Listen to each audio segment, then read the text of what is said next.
Welcome back to the podcast Verbonden. Of course, this is not Elise speaking, because this podcast is about her. It's about what happens when an architect stops looking at blueprints and starts asking blunt questions. In this special episode of Verbonden, host Elise Luyckx becomes the guest. Interviewed by Edzo Botjes, Elise reflects on her transition from the City of Antwerp to independent consulting. She shares the honest story behind starting Verbonden, a podcast born not from expertise, but from a desire to learn and a need to overcome shyness. So please join me in listening to Elise's story. Do you want to sharpen your skills as an enterprise architect? Welcome to Verbonden, the podcast where we combine insights from experienced professionals with real-world examples from the world of architecture. My name is Elise Luyckx and I am your guide through the layers of enterprise architecture, making it less mythical and more concrete. So thanks for having me as a host this time. How does it feel to be on the other side of the microphone, so to speak? I've been on a podcast on the other side of the microphone twice. I always think it's more relaxing. If you are hosting, you're actively listening to what the person is saying and try to find follow-up questions, try to find hooks. And now actually the structuring of the conversation, it's all your accountability right now. And it's nice. Yeah, you can relax. Yeah. So thank you very much for this opportunity. So I love being on your podcast, and I love listening to all your recordings that are online. So super that you're sharing that with the community. But I thought, maybe it's also good to see who's behind all those questions and what drives you to do this, because you're doing it for a few seasons now, right? Are we now in the third season or second? Yes. Third. It was roughly 2 years ago that I started. Mm-hmm. And now we're moving into the third season. Yeah, wow. That's quite an accomplishment. I mean, a lot of people in the scene are dreaming of doing a podcast interviewing people, but are stranding after one or two interviews. So my hat off to you to doing that so consecutively. Thank you. Yeah. For people that did not watch or listen to all your episodes the past years, what made you to start this podcast journey? The podcast journey started from myself. I was at a point where I was working in one organization for a government organization, City of Antwerp, as a business architect, becoming enterprise architect there. Yeah. And I felt like I wanted a broader vision and more learning opportunities than starting my career and ending my career in one organization. So I moved to consulting, which was quite challenging to be able to adapt to specific situations. Mm-hmm. And I started, let's do a podcast, which actually gives me the perfect opportunity to network. I was able to speak or contact anyone in LinkedIn asking, would you like to be on my podcast? I'm interviewing experts. And very bluntly, I'm asking my own questions to them.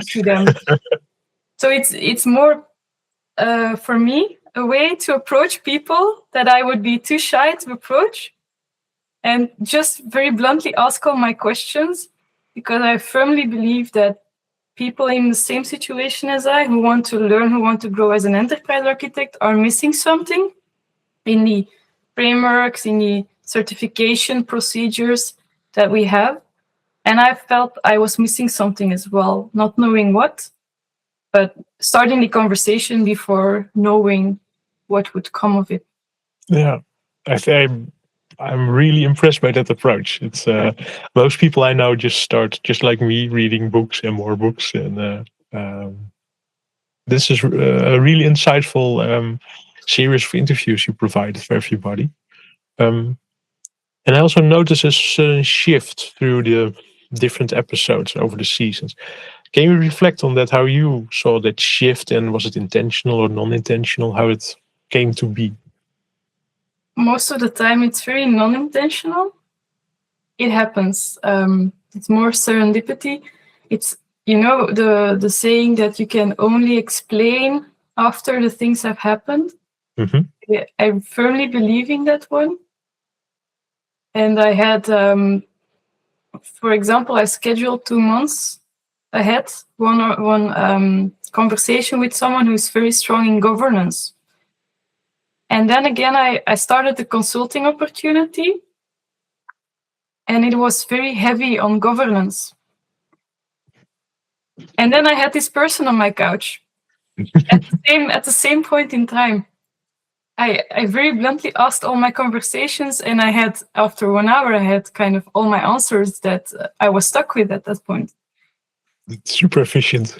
It's very efficient. It's very open, and I think the growth or the changes, it very much aligns with my own changes, with my own growth,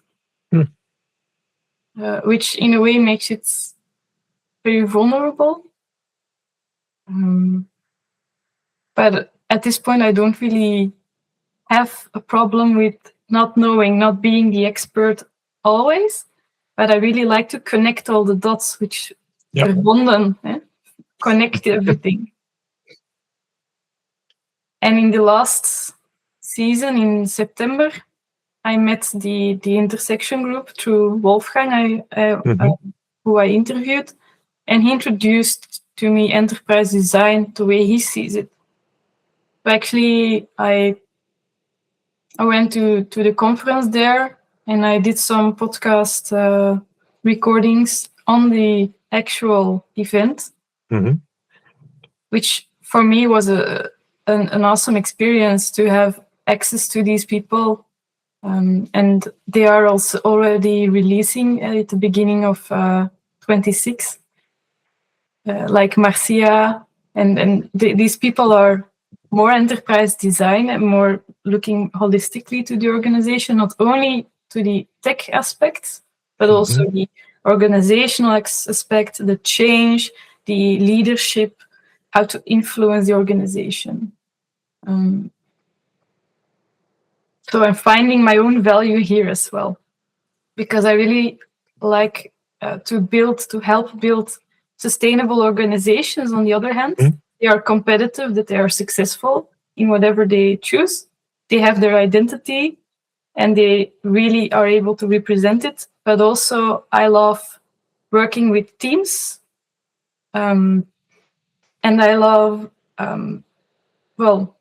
I have this idea that people love being in their jobs. It's something that we need more. Yeah. So this combination with the organizations and a nice place to work for people. Is it, so if I summarize correctly, you shifted from business architecture to enterprise architecture, more to enterprise design, and to look at a more holistic point of view. Is that correct? And do you also recognize, so at that event you found people of a tribe that used enterprise design as a holistic approach with a lot of important things you mentioned, and I think I see that movement we see on a lot of places in IT, because it's everywhere. So the holistic approach is now the dominant approach. How can you reflect also on the people around you in the companies you interact with, how they approach this topic? Because as a content expert, that might be something different as the people that have a different content expertise.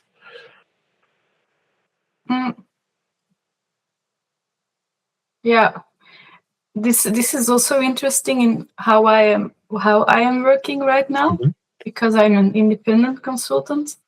I have this community, Nova Ventura, which is a community of experts in the enterprise architecture digital transformation field.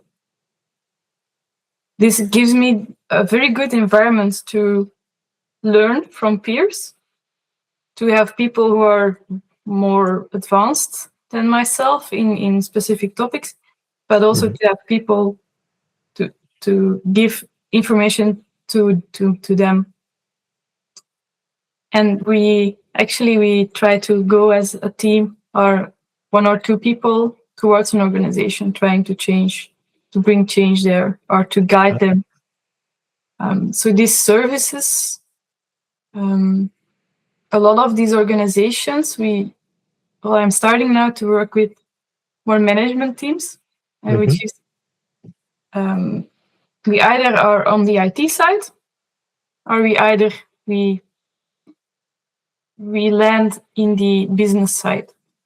And we very often see if we land for assignments in the IT side, we try to move towards the business side as well, because you cannot draw blueprints of future technology or make IT decisions when you have an insufficient information on the business strategy.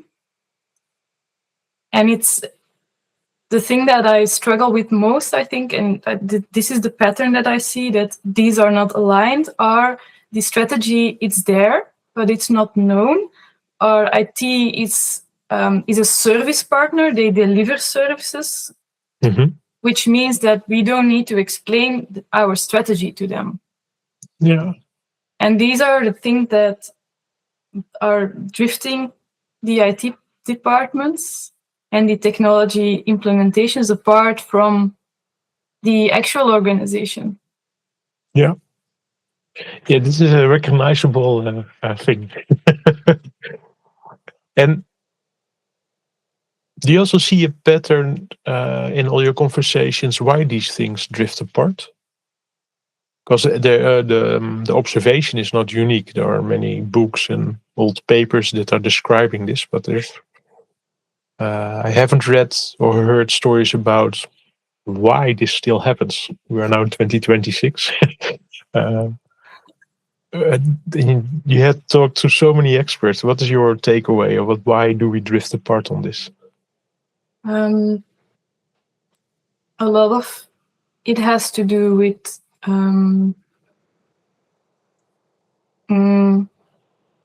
this is a hard question of our time. What I feel is a lot of people are sticking to their knowledge. If an organization grows larger, we tend to only grab a part of the organization. So I see people as like dots on a map, and if there are many dots and they are interconnected, I see that an organization, it's actually this network, and it's like an organism that will evolve, that will change. And if you give it a strategy, then it will evolve in a certain way, but all the dots need to move to the same side. Otherwise, you have some different structure. And I feel if organizations tend to become larger, then something happens where we have a lot of experts. This is one of the patterns in organizations. We tend to have experts, but they are not as well connected as we would like to. And if a lot of people become experts, they don't need to be an expert on connecting with other disciplines. Yep. But this is actually what I believe is there's the value, there's the human value, the connection. And a lot of people have the tendency to stay in their field or stay in their expertise. Like the CIO, he's making the IT strategy. The CEO, he's making the business strategy, the organization. He's making choices about products. But I don't need to tell the IT CIO because he's only for technology, he's only service provider. So these kind of mindsets that draw people apart, they actually draw the IT and a bit apart as a service provider in an organization. So this is the pattern that I see. This is the driver. And as people become more open and able to connect, I think this is actually the kind of the antidote of all the dots drifting apart. It's all the dots staying together. it was maybe a more complex explanation than was necessary. It's good to give complexity the room and to be talked about, because simplifying all the things also disrespects how complex certain things are. For example, the dots. One of the big questions in organization design is, how do you deal with too many dots? Because we as humans are limited in how many social interactions we can process. Our time is limited, so every day several deep conversations will take away the day. How do you look at that question in communication and alignment in organizations? I love the question because I feel passionate about it. I don't label myself as a real expert. What I love about frameworks like Scaled Agile, they are introducing this concept of flow, or they're using the concept of flow. I also like that the limit you're speaking of, I know that we are, as humans, able to know 500 people. This is our brain limit. Mm-hmm. And if you have, you need to calculate your family and friends into that equation as well. So it's a good thing to keep the number of people you need to align with in your work limited to a certain amount. I think it's a healthy thing. I do like the team topologies kind of structures, and the scale. I liked reading up on Scaled Agile, where they make these limits of a tribe or a context where you work in, and also limit the number of people you need to communicate with. And it's also necessary to do the same at the top management sometimes, or to do it in every team. But the cross enabling, you have the development teams, but there's a layer where you need to have people who connect to the business side as well, these connectors. And I see that enterprise architecture is kind of evolving or trying to position themselves there. Enterprise design is doing the same thing. Like, we try to align both. Yeah. And you cannot only look at technology, you need to look at the people's structure as well, the team structures. Yeah, and technology itself has a term that's called affordance, and it's about an object itself doesn't do anything, but you as a person need to give it a certain purpose or function. So the chair you can stand on, sit on, you can put a book on it, you can put a vase on it. Those are different values you give to the same object. And the same with IT technology. Yeah? Mm-hmm. You can do so many things with it, but the question is, what do you want to do with it in that context? And that's it's an interesting part.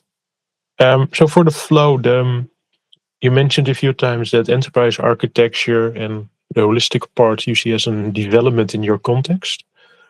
Do you also see the same movement in different countries or different sectors, or is it a global thing? Of how do you look at this? It's I only have first-hand working experience in Belgium, in European, geographically spoken, on European organizations. So it's very hard for me to answer that question. Though in my interview, in my interviews and in my conversations with people, I do feel that the American view on enterprise architecture, it's very tech heavy. It's more heavy on the structuring, information, artifacts, like more the hard skill part, the métier, the craftsmanship. Yeah. The the craftsmanship. And then in Europe, they are a bit more say I could say freewheeling with the craftsmanship. They are also looking at not only making blueprints, but you would also be you would also be responsible as an enterprise architect for a good strategy execution to really make the translation towards the blueprints that you make. Yeah. That's the only distinction that I notice. Yeah, because I'm really curious about it, because I'm active in the Netherlands and I've been at many companies, but they were all big companies, and I saw there a big difference in how IT was positioned and enterprise architecture was positioned. And I have no view on how it would be in Germany or France or Italy. But when I drive through the countries or talk to people, I have the idea that there's a different perspective on IT and on business and business and IT. And that might reflect also on enterprise architecture. So I'm really curious how many different stories there are in our reality. And I'm really happy to see in the domain-driven design meetings and conferences that this holistic approach is more and more the main storyline. But still, I have no clue how that reflects to all the other companies there are. Because then again, you're talking to a tribe with a certain expertise, and then you're super biased. Yeah, it's really interesting how that evolved. And would you say that enterprise architecture as a domain in the people you talk to in the companies is changing as a profession, as the craftsmanship, or do you see that it gets less attention and people are using different words for the same desire to change? Because more reflecting on the vocabulary and the practice. Yeah, most people that I know that we are calling ourselves enterprise architects towards each other to really label like what do you do. I noticed that if we are going to clients, we don't call ourselves enterprise architects very often. In the organizations, it's very difficult, I think, for C-level management to grasp the concept, because either they classify it as it's an IT thing, or they classify it as something but it's a strategical thing, but that's my business, So enterprise architecture does not exist. Yeah. You have these two extremes, so to speak. But I do feel that it's some kind of a misunderstanding where we want enterprise architecture to enable the business alignment and the strategic execution, and to bridge a gap, which is a huge desire of many C-levels. And on the other hand, we don't make the content. It is like making a podcast. You don't make the content, you don't decide, but you do the questions, you do this, you bring the structure, and you do the editing and the publication for them. Yeah. And they need to be the expert who is on the interviewed and the interviewee, and it's the expert who brings the information there. I think it's very aligned with what I think is we need to keep the C-level and the organizations themselves in the driver's seat of making the actual strategy and making the decisions as well. Yeah. And that's a huge misunderstanding, causing a lot of friction. This was the first part of the conversation between Elise Luyckx and Edzo Botjes. I hope you enjoyed it. Elise told us about her journey in finding out how to do the enterprise architect job as an independent consultant. What role she really plays now in transforming enterprises, and how making podcasts helped her to get these insights. In the next episode, she elaborates on her favorite part of the work, facilitating workshops. Thanks for listening, and we hope to see you back for the next episode of Verbonden. Many thanks to Pieter-Jan Rombout for producing and editing, and to Leonard Busset for the intro music. And of course, thank you for listening, and see you next time.